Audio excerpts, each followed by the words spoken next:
Olá, seja muito bem-vindo novamente ao Atria Talks, o podcast oficial da Atria Corp, a empresa que te traz todas as novidades e informações necessárias para você, empresário, empreendedor ou profissional, se atualizar no mundo da inteligência artificial. E hoje eu não poderia estar mais contente com a convidada de peso que a gente trouxe para falar sobre inteligência artificial na era do compliance em grandes corporações, compliance e governança de dados. Eu estou aqui com a Priscila Reis. Priscila, obrigado por ter vindo, viu? Prazer, Edu. O prazer é todo meu e o prazer também é da turma que vai assistir a gente, essa conversa de altíssimo calibre, que me impressionou muito quando eu conheci. Eu vou ler um pouquinho das qualificações do currículo dessa profissional para você já sentir qual que é o peso desse podcast. Se você me permite, Pri. Claro. Primeiro, baiana, advogada e pesquisadora em inteligência artificial desde 2018. A gente vai querer falar disso. Mais de 20 anos de experiência profissional e certificação internacional em Artificial Intelligence Governance Professional. Também alia a sua vivência como executiva numa multinacional, uma Big Four, tá? Executiva que está liderando uma das frentes globais de compliance e governança em IA e dados, tá? Só isso. Executiva global de um time jurídico de governança em compliance, IA e dados. E a missão dela é clara: empoderar pessoas por meio do conhecimento em inteligência artificial através de cursos, workshops e mentorias de carreira. Estamos hoje com Priscila Reis. Priscila, muito obrigado. Obrigada, Edu. Um prazer estar aqui com vocês. Muito bom estar com pessoas jovens e empreendedoras com essa nova visão de mundo, né? E totalmente entendido sobre o que está acontecendo nessa era da inteligência artificial, né? Você já está pronta. Obrigado, Pri. Pri, a minha primeira pergunta hoje, que eu quero muito saber: como foi que você começou a trabalhar do jurídico e você migrou para a inteligência artificial? Isso é uma das coisas que eu estou mais curioso. Na verdade, eu comecei minha carreira como advogada já há mais de 20 anos. Quando a gente começou a ouvir falar de direito digital, achei muito interessante. Eu já empreendia na área, eu tinha um blog, estava na economia digital desde cedo. Legal. E eu achei que seria interessante migrar, talvez, para essa área, quando surgiu a primeira lei no Brasil para regular a internet, que era o Marco Civil da Internet. Bem na época que começaram a surgir as primeiras leis de proteção de dados, tanto na União Europeia e o projeto de lei aqui. Então, nessa época, eu resolvi ir para a área de direito digital. Só que ainda eu achava que faltava alguma coisa, que tinha um mundo maior, assim, por trás dessas leis, do que estava acontecendo, de todas as mudanças no cenário econômico. E muito disso era por conta da economia de dados. Então, quando eu vi esse nome, economia de dados, eu queria entender mais. Como advogado, a gente não tem essa parte técnica, né? A gente não entende muito bem o que está acontecendo, como é que é. E aí, em 2018, eu resolvi me especializar em inteligência artificial. Eu achava que poderia ser o futuro. Já tinham algumas pesquisas que davam indícios de que, por exemplo, escritórios de advocacia e o meio jurídico poderia ser impactado pela inteligência artificial. Os modelos anteriores, né? Não IA generativa que a gente tem hoje, mas já existiam avanços na época. Eu me interessei e acabei, nessa época, enveredando no mestrado, numa faculdade de exatas, sobre inteligência artificial. Fiz meu mestrado. Depois continuei como pesquisadora. Hoje eu estou aí no meio do meu doutorado. Aí acaba que uma coisa puxa a outra. Em 2022, né? Final de 2022, veio o ChatGPT. Sim. E aí inaugurou essa nova era com IA generativa aí, literalmente transformando o mundo. E aí surgiram outras oportunidades. Eu comecei a ser uma das líderes desse time jurídico global na multinacional e enveredei na área de compliance em IA e dados. Estou aí hoje. Só essa trajetória, né? Só coisa bem pequenininha. E me explica, até para o empresário que está assistindo a gente hoje, talvez não entenda muito bem o que é a governança, compliance, tanto se fala desses temas, mas e você tem uma clareza assustadora quando você fala disso, porque você entende, você vive, você ama isso, dá para ver. Então, o que é o compliance e a governança? Então, na verdade, assim, estar em compliance é estar de acordo com as normas. Então, quando você fala de um programa de compliance, é um programa que você quer, em determinada área, estar de acordo com as normas daquele setor. E aí, a estrutura de governança de uma empresa, você acaba criando as políticas e regras para aquele setor, para aquela área, com base nas leis, nos frameworks que existem no mundo sobre aquela área. Então, as empresas, elas pegam, por exemplo, a multinacional, né? Como não existe no mundo um direito global, uma empresa multinacional tem uma atuação global, você acaba analisando tendências regulatórias de várias partes do mundo. Uau. Identifica o que é que está acontecendo, assim, quais são esses trends mesmo, o que é que se repete.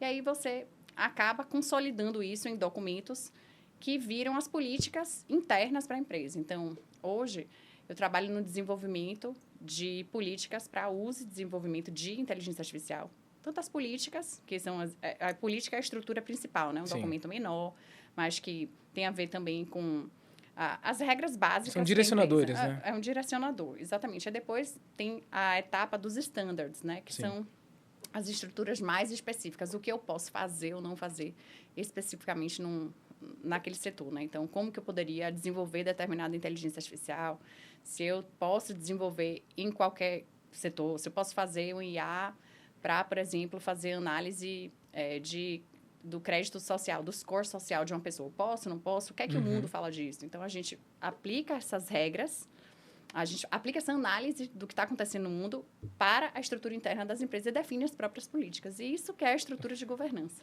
Isso a nível global, com quantos times, em quantos países você faz interface? Então, a gente... Não é que são muitos times. Um time global, ele pode ser um time pequeno. E o global é porque ele liga para a legislação, Sim. o ambiente regulatório do mundo inteiro. Para você tentar criar um framework que seja único e possa valer para aquela empresa a nível global. Então, o global é o básico. Sim. E aí, depois, você adiciona as estruturas locais de compliance local. Então, toda empresa multinacional, ela tem advogados nessa área global, com essa perspectiva, que atuam no nível, um nível acima, assim, sem ser... Quase como um nível de abstração acima, né? Um nível de abstração. É um nível mais estratégico e direcionado. Muito mais. Enquanto que os locais vão fazer o trabalho pesado, talvez, ali, de minúcias legais. Exatamente. Por exemplo, o time jurídico do Brasil, por exemplo, teria que estar acompanhando o projeto de lei do Brasil, tem um PL 2338, que vai ser, se for aprovado, que a gente acredita que vai, tudo indica que vai, sim, que é o projeto de inteligência artificial do Brasil, né? Sim. Então, os times locais têm que observar essa lei, mas, por exemplo, se você está atuando apenas na Alemanha, você não necessariamente precisaria estar observando uma lei brasileira. Enquanto que em um time global, você define as diretrizes com base na Alemanha, no Brasil, na Índia, Croácia, na Austrália, na China, nos Estados Unidos, em qualquer lugar. Então, você faz essa leitura mais a nível estratégico. Vocês têm uma perspectiva global do que está acontecendo na legislação. Qual que você diria? Vou te fazer uma pergunta de curioso mesmo. Qual você diria que é o país que tem uma perspectiva legal mais, digamos, disruptiva no sentido de inteligência artificial?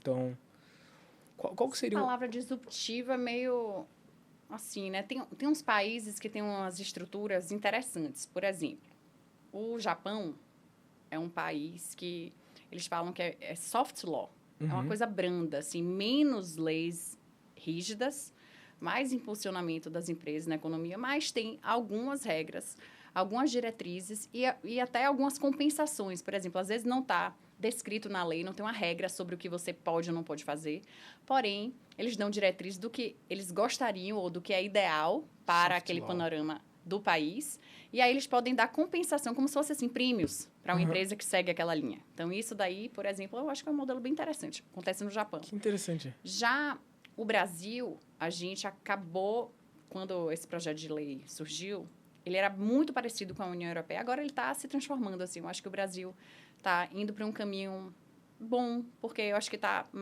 amadurecendo, vendo que talvez a União Europeia, que tem um formato muito mais restrito, tem leis muito rígidas no setor, às vezes isso não impulsiona tanto a inovação, né?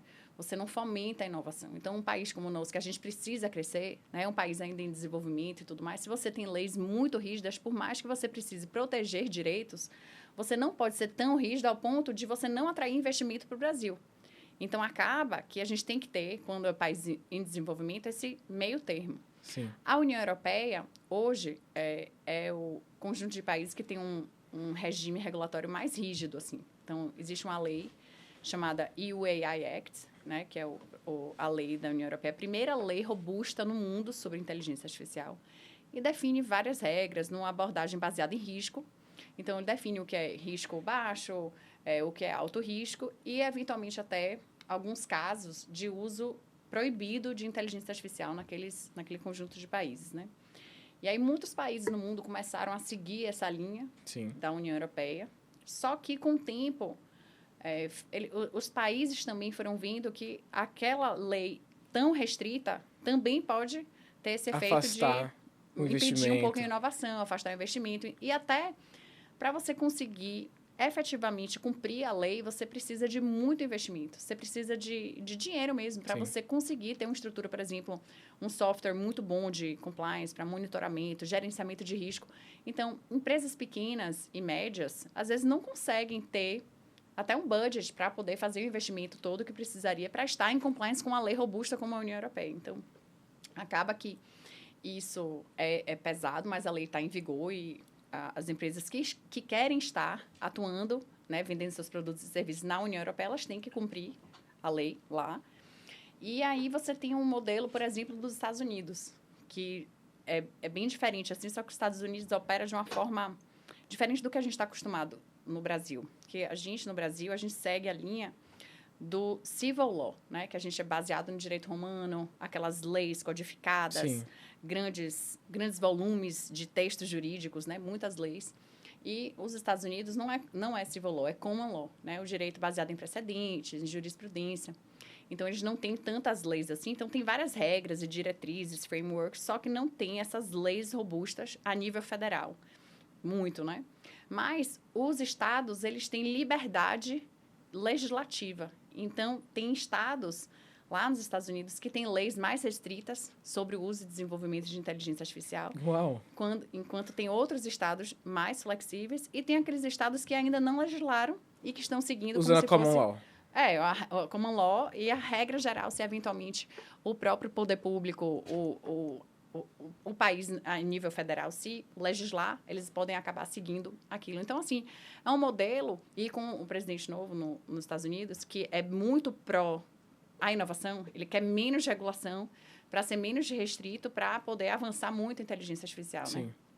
Então, se fosse pela vontade apenas do governo federal hoje, não teria lei sobre inteligência artificial. Só o que é interessante para o governo, Sim. assim, de talvez tarifar alguma coisa, um chip, que ele não quer que fazer uma concorrência com os Estados Unidos, porque o país quer, hoje, fomentar muito a economia nesse aspecto. Nesse sentido. Nesse sentido. Só que, por outro lado, tem os direitos também que você precisa garantir, né? Sim.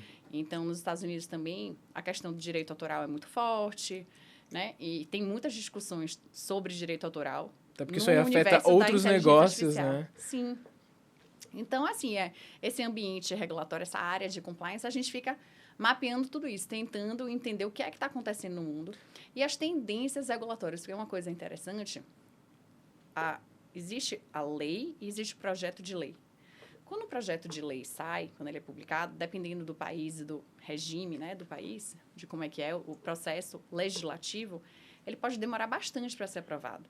Só que o projeto de lei, muitas vezes, já dá um indício de como que vai ser o pensamento, ou como que vai acontecer naquele país. Como que eles estão olhando, para onde eles estão caminhando, né? Se é mais flexível, se é menos. E aí, se você pensar num planejamento estratégico de longo prazo, você pode utilizar esse conhecimento sobre tendência para você pensar, poxa, eu vou gastar meus milhões de dólares num funding que eu recebi para desenvolver um produto naquela área que eu estou vendo que em vários países tem uma tendência regulatória de proibir o desenvolvimento de inteligência artificial para aquela função.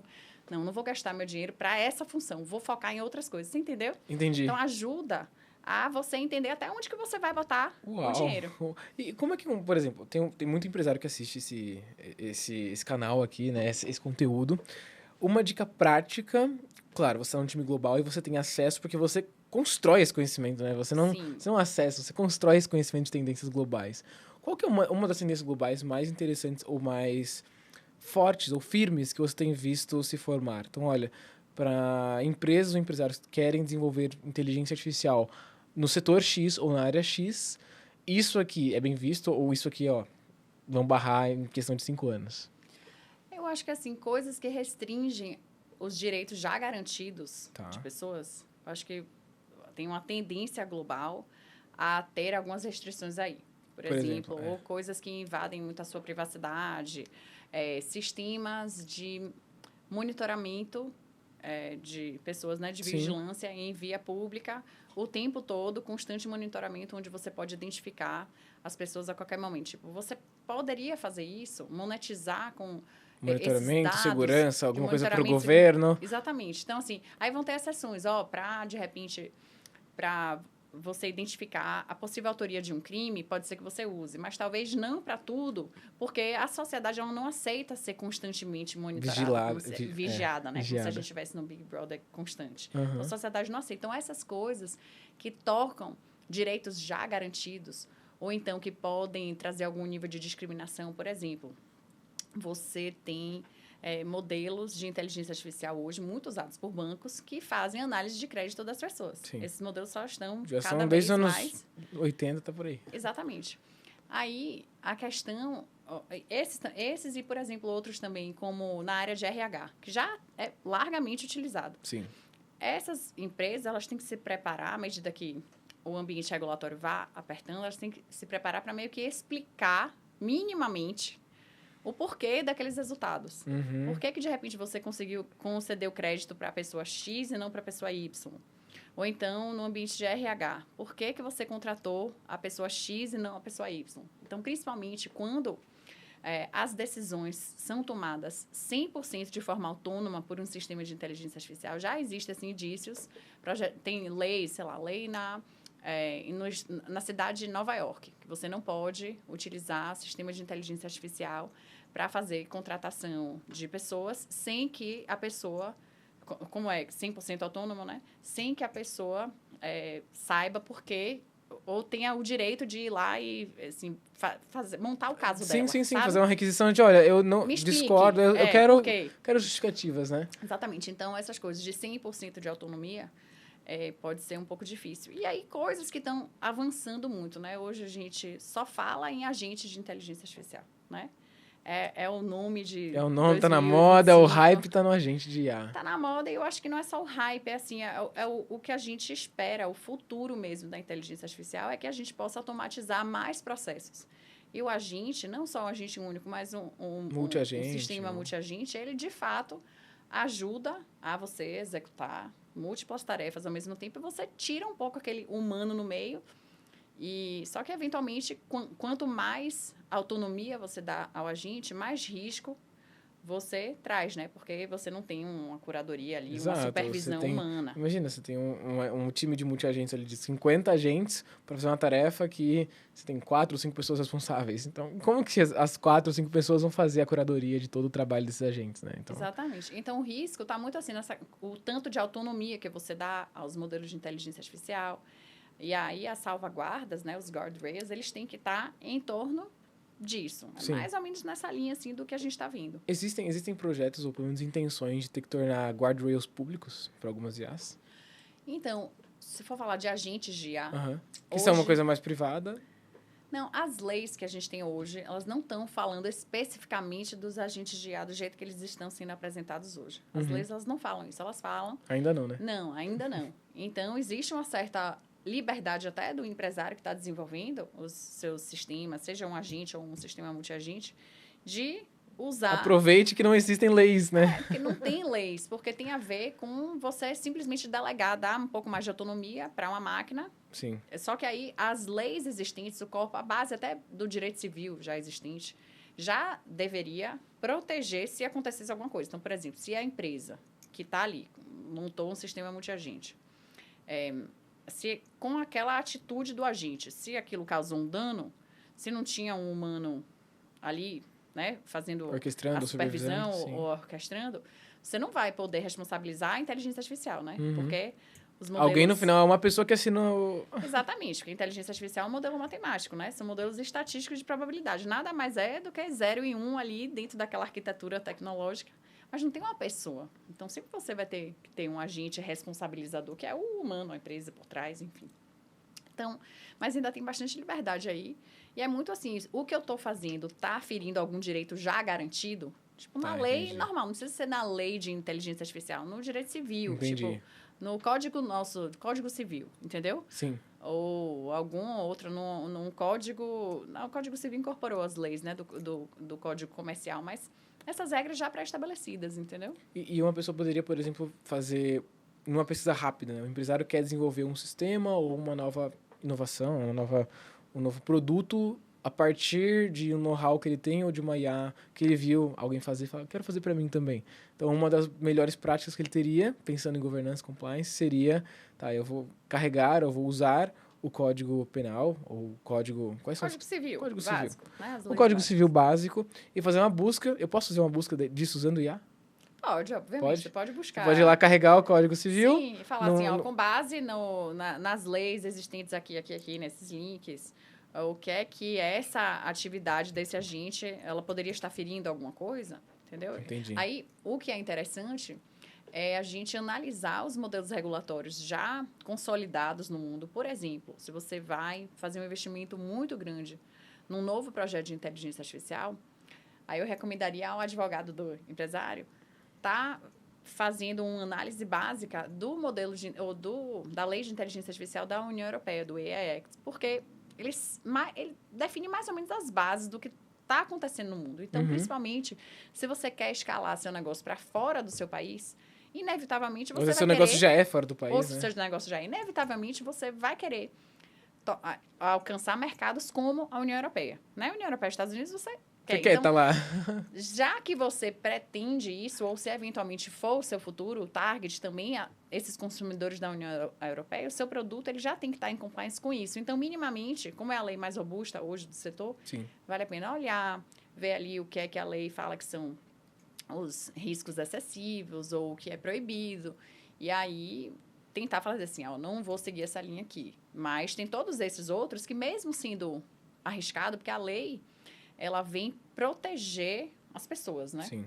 Não necessariamente proteger as empresas, é mais proteger a pessoa, o olhar da pessoa que está sendo sujeito àquele sistema de inteligência artificial. E aí, até sistemas que são considerados de alto risco são permitidos. Você só precisa ter, você como empresa que está botando aquele sistema à venda no mercado para uso e aplicação, ter mecanismos de segurança, então, assim, de gerenciamento de risco. Então, você pode fazer coisas muito sérias. Sim. E que são de alto risco, mas você pode fazer. Se você tiver mecanismo de gerenciamento... Tá tudo bem. Tem coisas que na União Europeia você não pode fazer. Tem coisas que, eventualmente, no Brasil você não vai poder fazer. Tem coisas que, eventualmente, você não vai poder fazer na União Europeia, mas vai poder fazer nos Estados Unidos. Isso é um risco? Na África. É uma oportunidade, talvez, para esses tipos de negócio? Eu acho que sim, mas principalmente para empresas maiores. Porque você fazer uma gestão assim, do ambiente regulatório a nível global, é uma coisa complexa, né? Sim. Você criar estruturas, até jurídicas, para entender muito a legislação da União Europeia, depois entender a legislação dos Estados Unidos, ou das leis estaduais dos Estados Unidos, ou da América do Sul, entendeu? Como é que... Então, isso já é um trabalho de uma Big Four, né? Já é um trabalho. Hoje você usa IA, né? Também vai te ajudar, né? Sim. A gente usa bastante, hoje em dia, inteligência artificial em todos os setores, né? Então, no meio jurídico também a gente usa, o advogado usa para fazer pesquisa profunda, que não pode a gente usar sem checar, né? Sem fazer uma curadoria do conteúdo, porque os modelos de inteligência artificial, eles alucinam, né? É aquilo que as pessoas falam, que inteligência artificial mente, cria coisa. Não, ele faz parte da técnica. Exato. Então, a gente tem que saber como funciona a técnica para poder utilizar da melhor forma possível com segurança. E, Pri, deixa eu te perguntar. Você falou uma questão que me surgiu uma Quando a gente fala de o que protege as pessoas, né? Ou como estão sendo organizados os projetos de lei, ou mesmo as leis que estão sendo aprovadas regulando a inteligência artificial, você falou, a maior parte disso é pensado para proteger as pessoas. Você já tem algumas coisas pensadas para proteger as empresas? Então, a gente não olha muito para essa perspectiva, assim. As leis, normalmente são feitas para proteger o ser humano. Sempre tem a ver com, assim, princípios garantindo direitos fundamentais, ética, uma série de coisas. É mais difícil você ter essa questão da proteção das empresas, mas sempre tem, por exemplo, sempre volta e meia tem alguma parte que fala de segredo de negócio, que você pode ter o direito de se proteger, de não ter que dar acesso a determinado dado para poder proteger esse trade secrets, né? Então, tem alguns mecanismos também que acabam protegendo a empresa, né? Nesse caso bem específico, é bem um direito... Da empresa. Da empresa. Sim. Mas o direito no geral, principalmente quando a gente fala de inteligência artificial, ele não está vindo nessa linha para proteger as empresas, ele está vindo para proteger os humanos, porque pense naquela guerra humano-máquina. Imagine que a empresa está do lado da máquina. E o humano tá lá, tipo assim, sendo... A mercê se submetendo à máquina. Então, o que é que o ambiente regulatório faz, né? Que seria assim, um governo que vem... Ele protege a pessoa. E com o legislativo, ele vai tentar proteger a pessoa, porque o poder econômico, inclusive, dessa pessoa perante o poder econômico da máquina e das empresas que estão por trás da máquina é ínfimo, é muito pequeno. É né? Então, injusto, assim, né? É uma briga injusto. que... Quem eu vou proteger? Vou proteger aqui. Aí, obviamente, as empresas têm alguns direitos, como eu falei, mas o Trade foco não é secrets, esse olhar, entendi. entendeu? O foco é proteger os direitos fundamentais, garantidos, direito à privacidade, até os direitos autorais, copyrights, assim. Tem muitas discussões sobre se é justo ou não os modelos de inteligência artificial, por exemplo, a OpenAI, ter utilizado todo o corpus disponível na internet para poder treinar o modelo, né? Foi o que aconteceu e foi o que nos levou ao estado que a gente está hoje e vivendo esse boom da inteligência artificial. Não fosse isso, se tivessem restrições e se as leis de copyright tivessem sido observadas nessa atividade, né? A gente não estaria onde Não a gente estaria está todo hoje. mundo com um chat GPT no bolso. Não estaria. Então, você fica pensando... Aí tem várias discussões, né? Por exemplo, poxa, essas empresas elas vão ter que compensar. Tem uns projetos, assim, umas discussões de compensar os autores. O autor que não quiser que a obra dele esteja lá no corpus usado para treinamento, esse autor vai ter que ter o direito de opt-out, por exemplo, de sair do corpus. Porque no final, ele é o titular do dado, né? Ele é o titular, mas, tipo, foi o titular da obra inicial, mas já foi aquele dado, até aquela obra, do jeito que ela era inteira, ela já foi transformada em milhares de tokens que foram usados para treinar o modelo de inteligência artificial. Então, a obra nem é mais original, são pequenas partes. É como se a gente cortasse uma cebola em milhares de pedacinhos e falasse, não, mas essa receita aqui, a cebola é minha, me devolve. Exatamente. Por isso que já tem hoje, várias empresas, já tem uns cases jurídicos aí. Por exemplo, a Anthropic, que é a empresa fundadora do Claude, vários que estão fazendo acordos para remunerar, de repente, determinados grupos de autores que entram na justiça. Sim. Ou então algum acordo com um grande jornal para poder usar até em tempo real o material deles. O material deles, para poder dar as respostas, né, ali em tempo real. Porque, na verdade, assim, há uma grande... uma insatisfação das pessoas sobre mudança. Mudar o estado atual que a gente se encontra é difícil para todo mundo. Sim. Não à toa, tantos livros falando de rotina. Tem aquele de Charles Duhigg, né, que fala de sim. O poder do hábito, como que a gente consegue, de fato, mudar o hábito. Hábitos atômicos, e vai embora. Hábitos atômicos, exatamente. É difícil você mudar o hábito. E a gente está acostumado a viver numa era que não era a era da inteligência artificial. A gente consolidou nossos hábitos, nossas atitudes, até como a gente enxergava os nossos direitos. Só que hoje é necessário a gente repensar várias coisas. Sim. Repensar até a segurança. Quer ver um tema que eu acho super legal? Quando a gente fala de inteligência artificial, dos avanços de deepfake e tudo mais, né? Não sei se você já tem com sua família. Eu falo nos meus cursos de inteligência artificial, se você tem a sua senha de segurança. Você já pensou sobre isso? Tem que ter. Hoje Explica para o empresário o que é essa senha de segurança, porque ele tem que saber. Então, na verdade, assim, eu falo que a gente precisa criar novos mecanismos de segurança para poder se proteger nessa nova era, né? Porque com o deepfake, você pode receber, por exemplo... vamos supor que você é empresário. Até tem um caso de uma empresa, acho que foi de Hong Kong, que o CFO fez um pagamento de milhões de dólares para os bandidos, né? Que fizeram um áudio, ou não sei se invadiram Teams dele, ou foram um áudio, através de deepfake de áudio, que usava a voz do CEO da empresa mandando fazer um pagamento imediato para tal conta, certo? Ou não sei se era em cripto, etc. Eu acho que foi... Aí o CFO fez uma transferência de 28 milhões de dólares. Nossa. E sofreu um golpe derivado de deepfake. E se a empresa tivesse estabelecido um mecanismo de segurança para evitar isso não teria acontecido. Então, hoje, por exemplo, o FBI lá nos Estados Unidos já faz treinamento interno sobre esses mecanismos de segurança para os oficiais poderem conversar com suas famílias, né, sobre essas questões e até internamente. Você tem que estabelecer novas formas de proteção. Então, quando eu falo dessa senha da família ou senha na empresa, etc., por exemplo, assim, se você receber uma ligação estranha, te ameaçando alguma coisa, uma ligação de um filho falando que está em algum lugar, que foi sequestrado, que precisa mandar um dinheiro, não sei o que lá. Respira, para tudo. Lembra, assim, que a gente está na era da inteligência artificial. Pergunta qual é a senha. Tem que perguntar qual é a senha. Só que essa senha tem que ser estabelecida antes com a família. Claro. Ou com a empresa, ou o que for. Tá bom, tô vendo essa situação aí, você tá no caos. Qual é a senha? Se a pessoa não falar a senha, não tem o que fazer. Aquilo ali pode ser um deepfake, entendeu? Sim. Porque você pode estar recebendo uma ligação, foi sua voz, ou a voz daquela pessoa Foi clonada. clonada. Às vezes até o rosto dela foi clonado. Rosto, tudo. Exatamente. Uau. Isso é uma dica valiosa. Valiosíssima. E me diz, Pri, você tem várias ações que você também migra para a parte de ensinar inteligência artificial, que é uma coisa que você já estava falando um pouquinho, para mulheres. Me fala um pouquinho mais disso, porque eu achei incrível quando você falou disso. Então, eu acho que é o seguinte, a mulher, historicamente, ela sempre tem... São dados históricos, né? Que ela meio que ficou para trás, assim, ou fica para trás. Seja no ambiente empresarial, que é mais difícil você conseguir posições de liderança. Isso tem mudado, tá? Sim, Muitas sim. coisas estão mudando.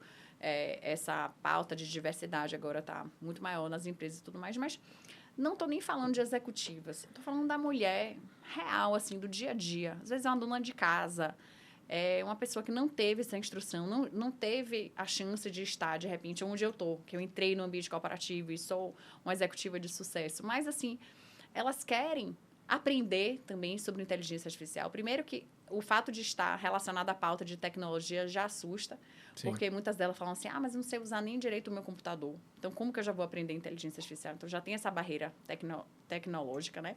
Muitas não passaram do analógico para o digital. E, fora isso, quando você coloca essa mulher, que ela não tem muito conhecimento, né, sobre inteligência artificial, sobre tecnologia, ela quer fazer, às vezes, perguntas bobas, num ambiente mais masculino, ela fica se sentindo inibida. Então, quando a gente vai para workshops de empresa, tudo, eu amo. Não existe essa questão de ser só mulher. Normal, a gente está ali todo mundo. Mas, quando você está nesse ambiente que eu escolhi ensinar, essas mulheres iniciantes, eu estou dando uma oportunidade delas, eu estou impactando essas pessoas tão profundamente que eu estou tirando elas, assim, do zero, que elas não sabem nada. E elas saem de um curso, por exemplo, que eu faço, esse de inteligência artificial para mulheres, sabendo o essencial, sabendo, por exemplo, montar uma rotina de faxina em casa, o cardápio do lanche da escola dos filhos, ou então organizar o treino dela da academia, ou usar o ChatGPT ou o Google Gemini para perguntar como é que cuida daquela plantinha dela em casa. Sabe quando você ensina a utilizar a inteligência artificial na vida? Não é necessariamente um ambiente corporativo, entendeu? Então, eu acho que eu escolhi isso porque gera muito impacto. Isso é um dos produtos que eu faço, né? Eu também dou mentoria para jovens, mentoria para pessoas que querem entrar nesse universo da IA, tem uma carreira. E como coexistir com a inteligência artificial. Então, eu ajudo esses profissionais com a minha experiência. Mas eu levanto muito essa bandeira da mulher, que eu acho que é um jeito de eu dar uma contribuição social, sabe? Eu acho que eu recebi tanto na vida que é um jeito de eu dar de volta. Entendeu? Na sociedade. E isso é muito bonito, porque você vê o deslumbre também da pessoa, né? Quando ela tá aprendendo, Nossa. quando ela... É a coisa mais gostosa que tem, né? É maravilhoso, assim, quando você vê um depoimento de uma aluna que vai num curso e manda uma mensagem para você depois. Priscila, você não sabe eu consegui fazer isso, eu gerenciei tal coisa, ou então eu fiz a marca e a identidade visual da minha empresa. Eu vou agora lançar uma marca de chocolate e aprovaram, eu vou usar essa que eu fiz com você no ChatGPT. É muito incrível, entendeu? Você vê que você está fazendo uma coisa de impacto. Acho que isso é muito legal. Sensacional, Pri.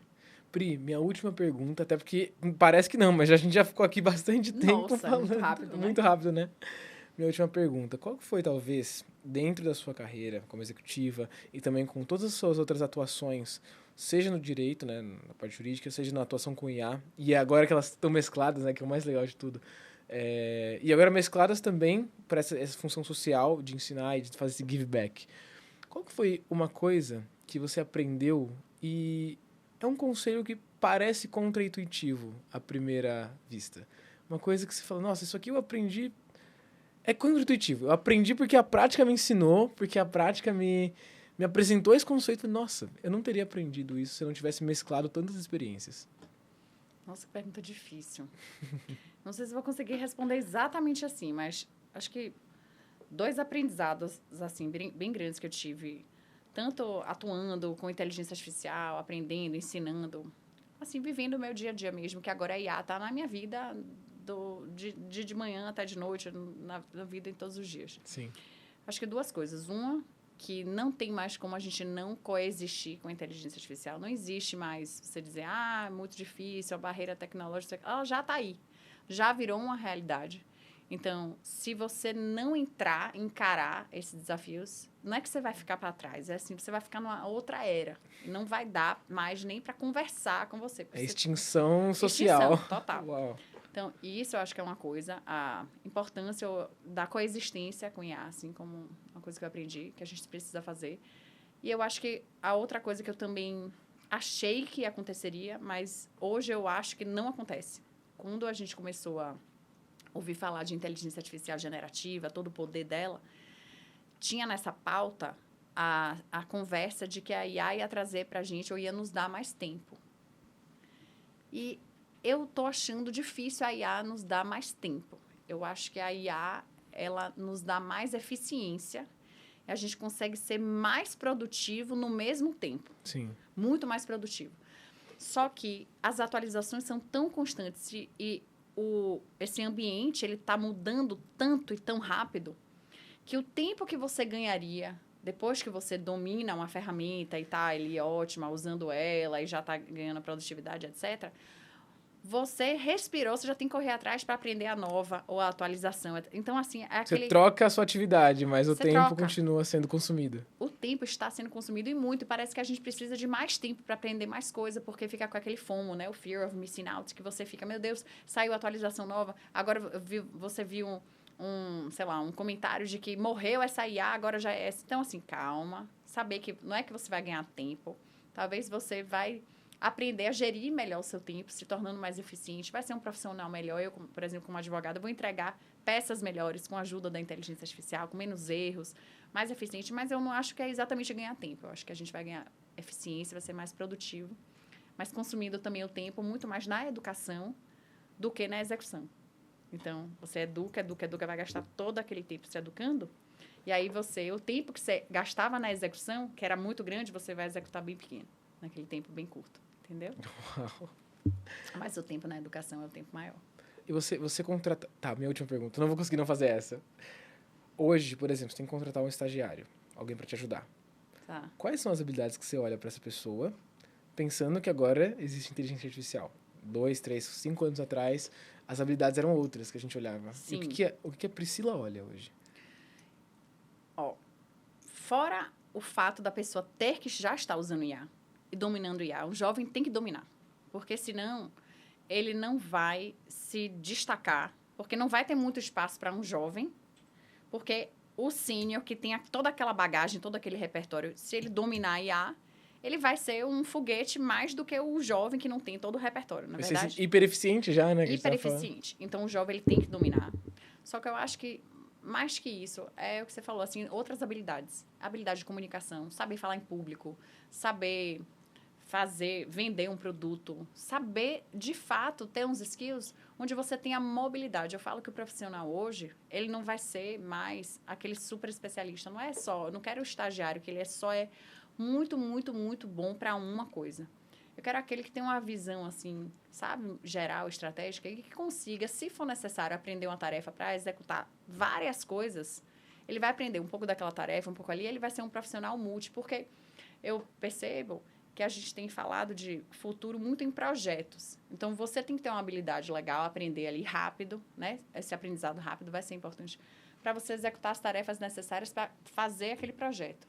Mission accomplished, projeto acabou, você já precisa de outras tarefas para executar um outro projeto, que não vai ser igual àquele. Exato. Então, você tem que ter a mobilidade e sabe aquele jogo de cintura para fazer assim, não, o que é que eu preciso aprender agora? Então, volta. O tempo que você ganha para executar é pequeno, rápido, mas você gasta mais tempo para se educar, para aprender aquele novo skill. Então, você vai tendo. O profissional com mobilidade, ele é o profissional do futuro. Ele não é aquele que faz uma coisa só muito bem, ele faz de tudo um pouco. E ele tem essa visão geral. Então, é isso que eu buscaria num jovem estagiário hoje. Sensacional, Pri. Gente, Não tenho nem o que dizer desse podcast. Eu aprendi tanto que eu vou ter que reassistir. Pri, obrigado, viu? Obrigada Pri, a você, foi um de prazer. verdade, o prazer foi todo meu. Muito E da bom. pessoa que está assistindo a gente aqui. Quer deixar uma última mensagem? Falar como é que o pessoal te acha pelas redes? Eu tô no Instagram, não sou muito ativa, mas quero ser mais ativa. Preciso ganhar mais tempo com inteligência artificial para poder ser mais ativa lá. É @priscilareis.ai. Também estou no LinkedIn, Priscila Reis ADV. É isso, vai ser um prazer bater papo com vocês, empresários. Estou aqui para o que precisar. Sensacional. Obrigada, Priscila mais uma Reis, vez. senhoras e senhores. E eu te vejo no próximo Atra Talks. Cortou?